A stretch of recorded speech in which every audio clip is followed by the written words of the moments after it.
Welcome to Source BMX. I'm Van Homan. Today, we're in Ventura, California with legendary street rider Dakota Roche. And we're gonna check out his Cult Cinema build. All right, Dakota, so this is your signature Cult DAC frame. You've got a 13.25 rear end, which is a little bit longer.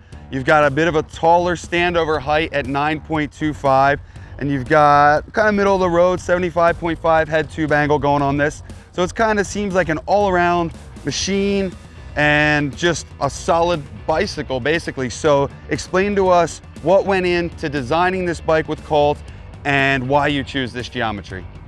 Yeah, so I was like, you know, riding kind of a older geometry for a while there with like a, you know, more traditional head tube angle.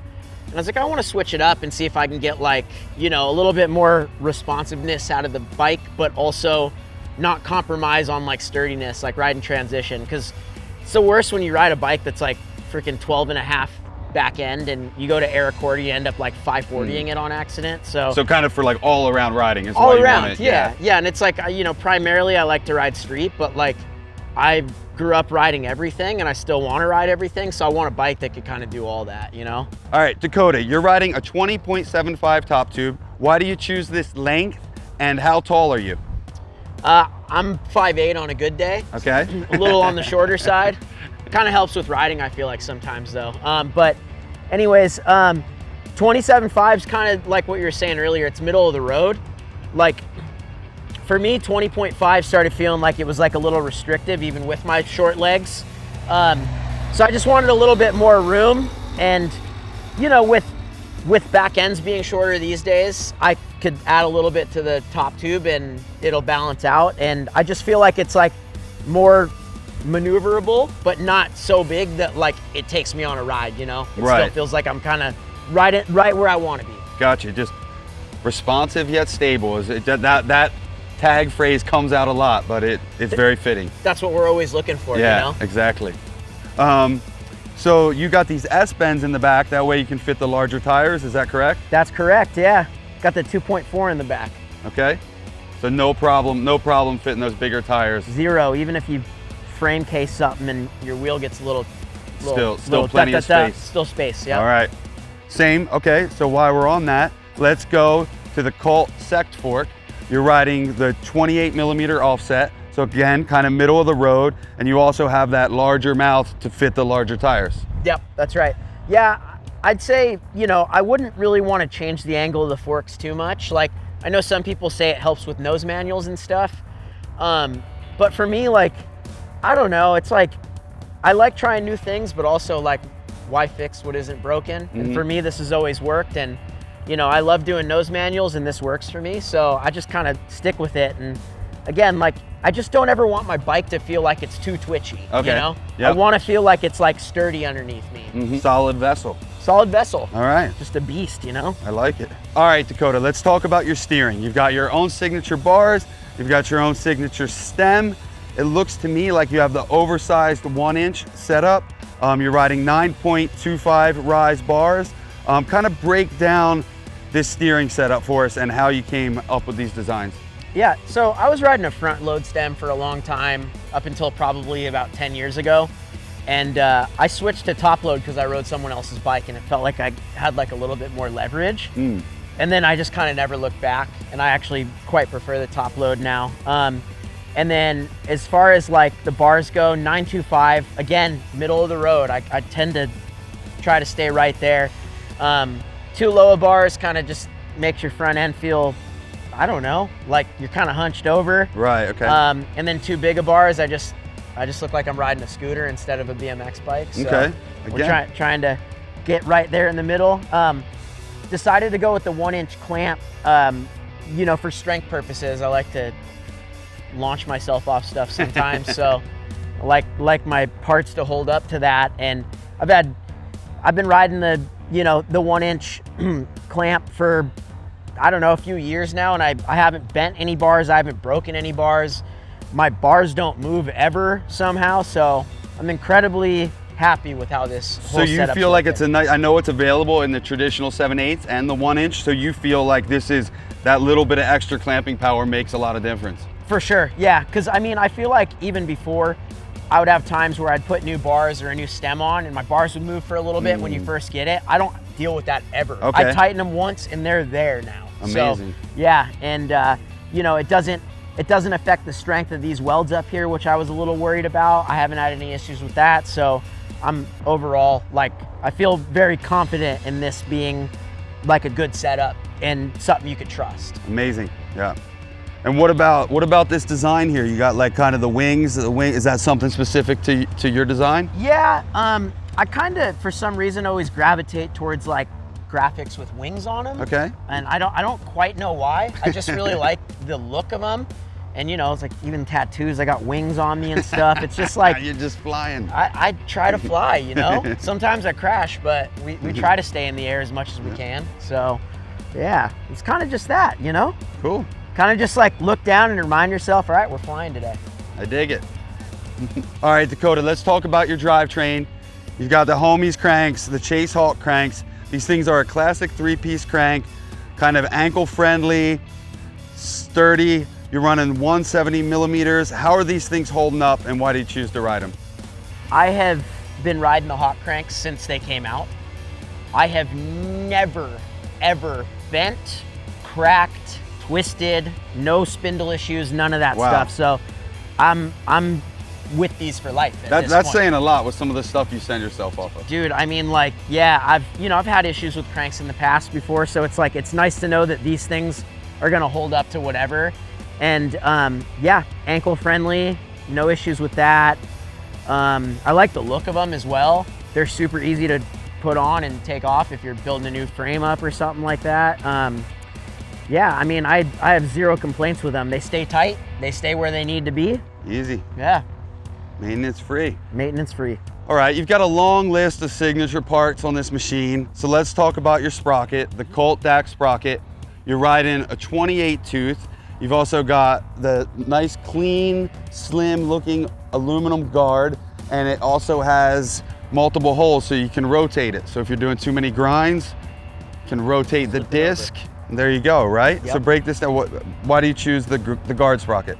Yeah, so, you know, riding 4 pegs, and I'm not great at them, but messing with like switch crooks and stuff like that, there's a lot of drag on your sprocket, so, or your chain, depending on if you have a guard or not. This just saves my chain. Okay.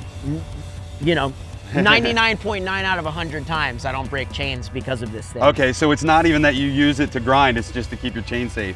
Pretty much, yeah. Yeah, okay. Yeah, because I mean, like, you never know, like, even if you're not doing necessarily like a sprocket grind or a pedal grind, if your bike gets wonky on any sort of grind and it starts hitting, it's like, Yeah. you know, you don't want to have to worry about like your next pedal, your chain snapping and smashing Right. your knee. So it's kind of more for that, as well as for my very few switch crooked grinds that I do. It helps with that too. Excellent, a chain saver, I like it.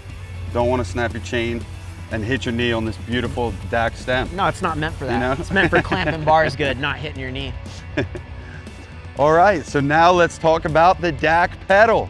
You've got a larger pedal body, a slimmer platform, and a heat-treated spindle. So it's strong. To me, it's like just classic. It doesn't seem over-designed. It's just what you need and nothing more. Yeah, that's kind of a good way to put it. You know, it's like, want something that's reliable. I like having like a big body for foot placement on stuff, because, you know, it's like when you're riding, you're kind of moving your feet on the pedals, so you want to be able to do that and have freedom to do that.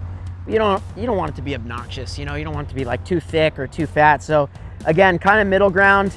The spindle is slightly larger than most pedals. Okay. Yeah, just to keep it a little bit stronger, again, for taking drops and not having to worry about your pedals snapping or anything like that. So let's see, I think we designed these pedals like close to 10 years ago now. Okay. And I've been riding them the whole time, and I have no complaints. Like, it's, you know, one of my favorite pedals I ever rode, if not my favorite. All right, Dakota, let's talk about your wheels. You've got the Cinema FX Free Coaster with the Garrett Reynolds signature rims. How's this combo roll?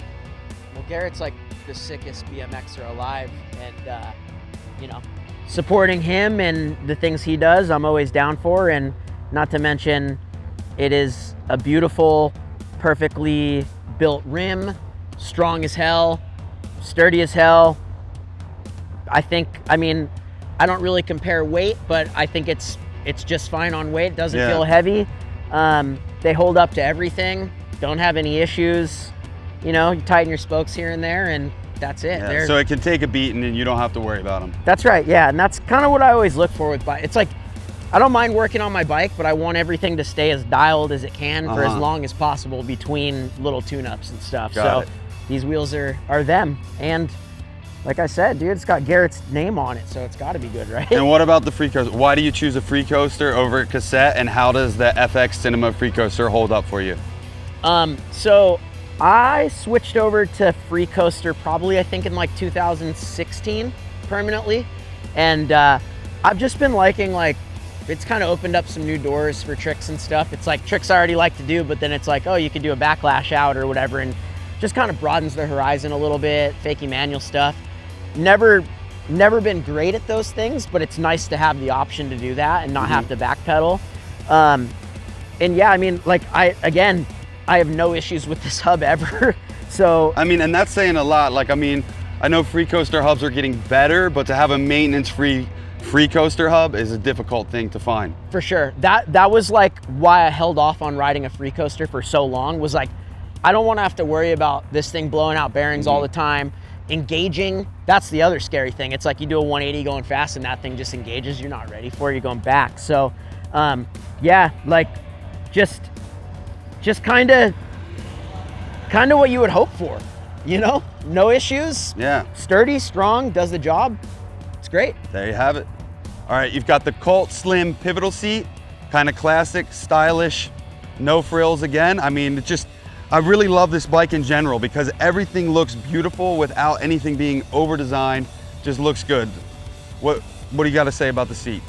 Yeah, so I switched back to a slim seat a few years ago. Don't get me wrong, having a comfortable, like, kind of puffier seat's great, but like, mostly I put it on to try and get better at bar spins, and that clearly never happened.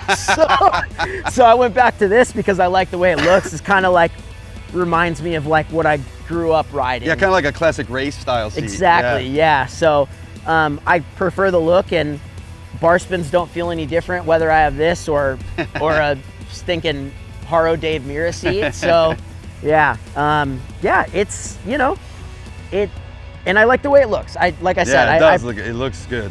I like the green too. Yeah. Yeah. All right, Dakota, so you've got your Cinema DAC pegs, another signature product, different company this time, at least. You know, something's changed here. But what hasn't changed is, I don't know what hasn't changed. What hasn't changed?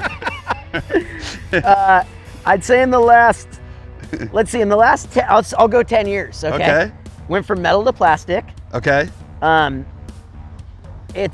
Gosh, it makes so many tricks so much easier. Yeah? Like riding plastic pegs. And then I also switched from, I think a standard peg length used to be like 425, 4.5. These are 4.75. Okay. I really like them for like crooks and stuff. You have a little bit more wiggle room, you know? It's like if you're trying to lock in longer. I was worried that I was gonna clip my pegs on the way up to things because they're longer. Never had that issue. Okay. Now that I said that, it's gonna happen now. The insert steel in these things, so they're not aluminum. I'm concerned about aluminum pegs because I don't want them to break underneath me or bend or dent, and then you can't get your socket in there. Needs that? You don't need any of that. Who needs that? You need something that maybe is an ounce heavier. But So I found out what hasn't changed. Yeah. These things are sturdy. They're sturdy and they're classic. steel. Yep. Yeah. Just like you, just like your bike. You know, Sturdy and classic. Dude. Trying. All right, so it makes sense. You're a Colt Vans rider. You've got the Colt Vans Collab waffle tire. This design that has worked great for a shoe for many, many years seems to have created an amazing tire tread. These are the best tires I've ever ridden in my entire life. I'm not saying that because I have anything to do with it. I'm just saying these tires, like, even as it relates to like pinch flats and stuff like that, like I'll like run into a curb full speed, like to bump jump it, and these things hold up to that. I don't have to deal with getting pinch flats as much. They last long, they're grippy as hell. They're good for wall rides. They're good on dirt and transition too, which is good. It's like I said, I'm always looking for, I want everything to work for everything. I don't want, oh, this is like yeah, I love riding street, but you don't want to completely cancel out every other thing. You want to be able to ride everything. Yeah, whatever you're in the mood for. I feel you so, for sure. So these tires do just that. And like you said, it's like coming from something that works really well on a shoe, makes sense. It works well on a tire. It's grippy there, it's grippy there, it's grippy everywhere. All right, Dakota, thank you for sharing your build with us today. Everybody out there on Source YouTube world, make sure to check out the Source Bike Builder. There you can get pricing, specs, and availability on everything Dakota is riding. sourcebmx.com.